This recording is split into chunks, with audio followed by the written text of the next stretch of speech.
Hey guys, welcome back to TechMan. Today, let me show you how to add logo in Gamma app.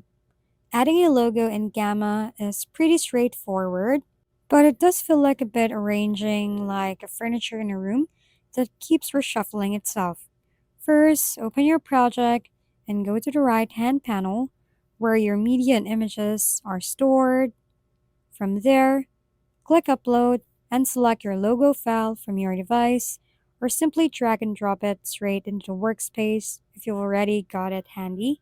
Once the logo is uploaded, it will appear in your media library, ready to be placed into your design. Click on it to insert into your page, then adjust its size and position so it sits properly in your layout instead of awkwardly floating like it's lost.